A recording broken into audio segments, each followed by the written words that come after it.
Obwohl der Raum belebt ist durch die Diskussion, prallen die Worte an mir vorbei. Mein Blick ist nach draußen gerichtet. Ich will einfach rausgehen. In die Nacht. Ich hasse es, im Hellen zu sitzen. Es ermüdet mich einfach nur mehr, während die Nacht mich wach hält.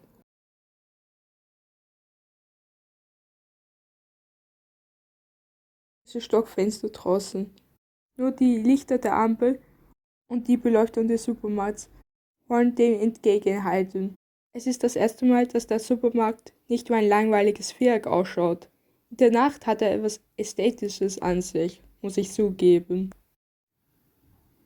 Die Straße ist wie leer gefegt. Sie wirkt finster und düster. Wie gegensatz zum Tag. Keine Menschenseele ist hier unterwegs. Ich kann nun der Sinfonie der Stille lauschen. Und darum liebe ich düstere Straßen. Die Stille wird unterbrochen durch die Kehrmaschine auf der Straße, die darum bemüht ist, die letzten Spuren der Menschen zu beseitigen. Jedoch bezweifle ich es, dass es ihr gelingen wird, denn Menschen sind unverbesserlich. Jedoch bleibt die Kehrmaschine ein schöner Einblick in der Nacht. Aber pro Einblick. Ich muss gestehen, dass mir die Nacht die Augen öffnet für Dinge, die mir untergehen. Viele Menschen meinen, dass sie in der Nacht nichts erkennen, weil es stockfinster ist. Doch bei mir ist es so, dass ich am Tag nichts erkenne, weil es mir zu hell ist. Und es mich dazu verleitet, an so viele Dinge einfach vorbeizugehen. Während in der Nacht mein Blick an so viele Dinge hängen bleibt. Die Autos im Parkhaus leuchten wie Diamanten. Und ich werde zuerst mal ihrer Existenz bewusst. Und auf einmal lese ich auf dem Stromkasten Verkass und muss über diese Ironie schmunzeln. Ich finde, die Plätze, wo nichts passiert, sind die spannendsten Plätze in der Nacht. Die Stille verleiht ihnen eine Mysteriosität, von der man sich nicht so schnell abwenden kann. Ich liebe es einfach, dort zu stehen und kann mich nicht in diesem Moment an diesem Ort satt sehen. Es fühlt sich alles so zeitlos an. Und als stiller Beobachter fühle ich mich irgendwie als ein Teil der Nacht. Es ist so, als würde ich einen Film anschauen, der nur für mich zugänglich ist. Und selbst wenn nur ein Mann, der mit seinem Hund spazieren geht, auf der Bildfläche auftaucht, ist es für mich ätzend pur.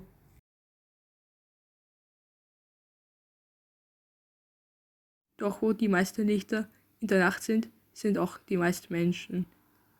Es ist sehr belebt auf den Straßen dort. Unmengen von Menschen kommen mir entgegen. Ich nehme sie nicht mehr deutlich als Personen mehr wahr, sondern als verschwommene Gestalten, die an mir vorbeiziehen. Ich weiß nicht, ob es an den Lichtern liegt, aber alles kommt mir so verschwommen vor auf einmal. Ich glaube, ich bin diese Helligkeit nicht mehr gewöhnt und ich vermisse das vertraute Finstere der Nacht. Es kommt mir so vor, dass es viele Menschen wie mich gibt, die ihr Leben erst in der Nacht leben können, weil sie arbeiten den ganzen Tag und keine Zeit haben dann fürs Fitnessstudio oder fürs Einkaufen.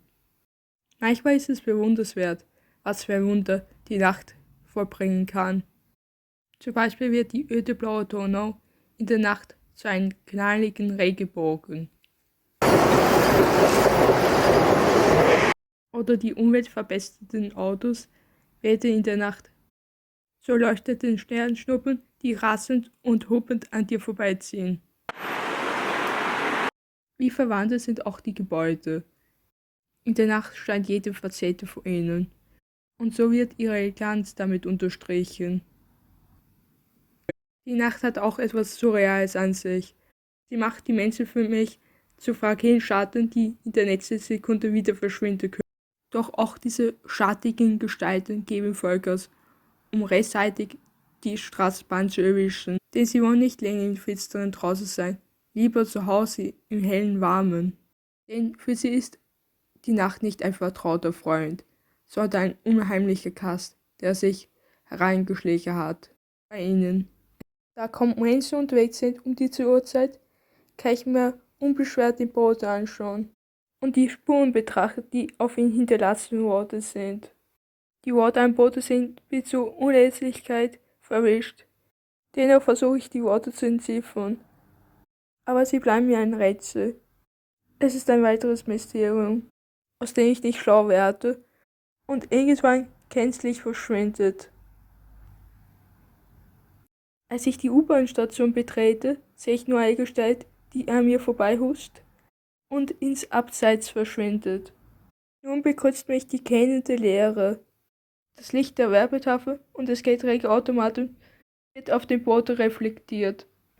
Ich weiß nicht, warum mein Blick daran hängen bleibt, aber auf eine Art und Weise fesselt mich dieser Anblick. Vielleicht liegt es daran, dass dieser Anblick eine angenehme Ruhe verstrahlt und mich glauben lässt, dass die Welt für einen Moment stillsteht. Aber wenn ich von oben aus dem Fenster der U-Bahn-Station herausblicke, sehe ich, wie das Leben auf den Straßen tobt. Die quietschenden Reifen der Autos murzeln jegliche Stille ab.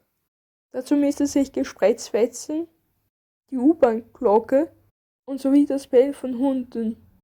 So entsteht ein diverser Verkehrslärm. Als ich wieder aus der U-Bahn aussteige, bekostet mich die einsame Stille der Nacht erneut. Um diese Uhrzeit ist es verführerisch, sich in die Matte der Einsamkeit einzudecken und trübselige Tage nachzugehen. Es ist leichter, seine Gefühle rauszulassen, wenn dir die Finsternis der Nacht eine Maske schenkt. In der Nacht erscheint mir jede Blume und tausendmal schöner und kostbarer, als sie am Tag ist. So verhält es sich auch mit den Kebab- und Würsteständen. Am Tag würde ich sie keines Blickes würdigen. Jedoch bleibe ich in der Nacht wie angewurzelt vor ihnen stehen.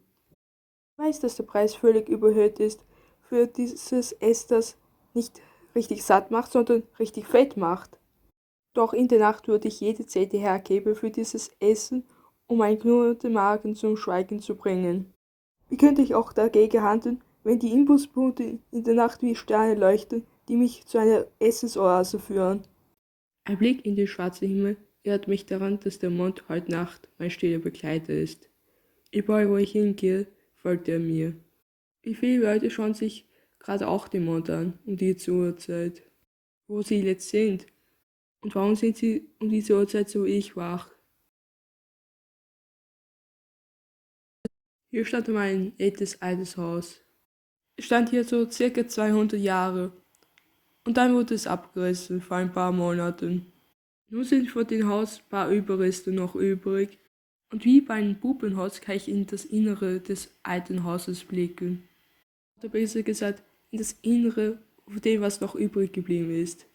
Doch in der Nacht kann ich nur eine schwarze, kennende Leere hier erkennen.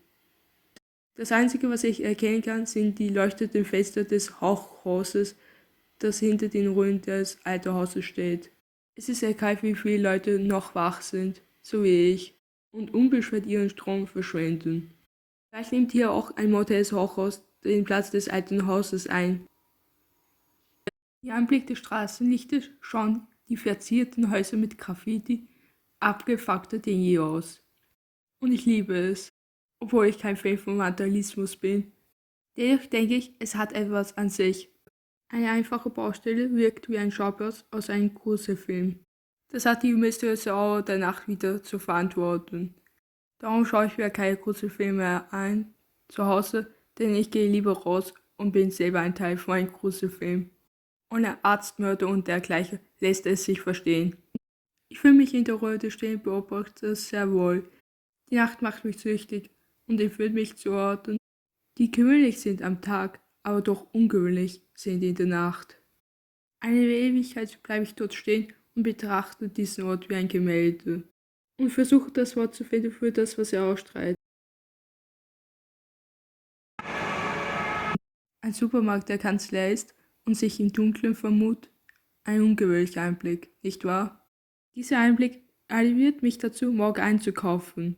Während ich mir überlege, bei den reduzierten Schulzis morgen zuzuschlagen, bekomme ich eine Nachricht von einer Freundin. Sie schreibt, ob ich noch um diese Uhrzeit unterwegs bin. Ich schreibe ja. Sie sagt, ich soll nach Hause gehen, es ist gefährlich um diese Uhrzeit. Doch wenn sie wüsste, dass ich die gefährlichste Person bin auf dieser einsamen Straße, die jeden Moment einen Supermarkt ausrauben könnte, vor Bärenhunger, würde sie mir das immer noch schreiben? Wenn meine Freundin von mir hören würde, dass ich mich selbst in die unheimlichsten Nächten am wohlsten und geborgensten fühle, Würde sie das überhaupt verstehen? In mir kehrt eine Art Ruhe ein, wenn ich zum Beispiel diese leeren Geschäftslokale betrachte, wo sonst Büroangestellte Kaffee trinkend vor ihren Computer sitzen. In diesen Momenten merke ich, dass diese Welt eher Leere braucht als Fülle. Da wäre alles so unkompliziert und nicht so hektisch wie am Tag. Gleich die Straßen wie leer gefegt sind, spüre ich die Präsenz der Menschen immer noch. Sie haben so viele Spuren hinterlassen, die man nicht so einfach übersehen kann. Die Spuren, die sie hinterlassen haben, sind wie Artefakte aus ihrem Leben, die ich versuche zu entziffern. Durch dieses Artefakt versuche ich mich in einen Moment ihres Lebens hineinzuleben. Selbst bei den belanglosesten Artefakten versuche ich, eine versteckte Bedeutung zu finden.